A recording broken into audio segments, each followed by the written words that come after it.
Reste dans les écoles avec ce document controversé qui sera bientôt publié et distribué dans les établissements. Il s'agit de la nouvelle version du guide Evras, le guide d'éducation à la vie relationnelle, affective et sexuelle, qui est utilisé dans les classes maternelles. Et son contenu interpelle plusieurs pédopsychiatres. Ils estiment que certains passages sont inadéquats, voire dangereux pour les jeunes enfants. Chantal Monet et Pascal Noriega ont pu consulter ce document. Éduquer les jeunes, dès la maternelle, à la vie relationnelle, affective et sexuelle, c'est le rôle d'opérateurs labellisés Evras. Leur nouveau guide a été rédigé par l'ASBL OIS et la Fédération laïque des centres de planning familial. 4 publics sont visés, les 5-8 ans, 9-11 ans, 12-14 ans et les 15-18 ans. Un guide qu'a parcouru cette pédopsychiatre spécialiste de la petite enfance. Il y a des parties qui sont très bien faites et je tiens à le souligner, mais il y a aussi des parties qui ne répondent pas du tout aux besoins des enfants, mais qui pensent y répondre évidemment, mais qui répondent à des questions que les enfants ne se posent pas. Exemple, l'identité sexuelle. Dès 5 ans, prendre conscience que son identité de genre peut correspondre ou ne pas correspondre à celle assignée à la naissance. Dès 9 ans, âge où se produit la grande partie du développement pour les corps mâles et les corps femelles, la notion de transgenre apparaît.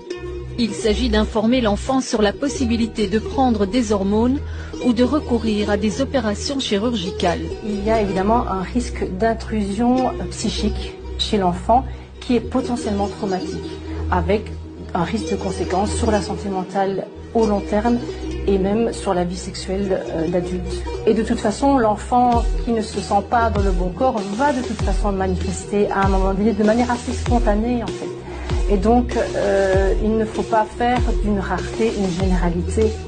Le guide prévoit aussi de sensibiliser l'enfant dès 9 ans à la liberté de choisir son, sa ou ses partenaires. Et toujours à 9 ans, reconnaître que les partages de sextos et de photos de nus peuvent être excitants et source de plaisir. Se sentir libre d'en envoyer dans le consentement.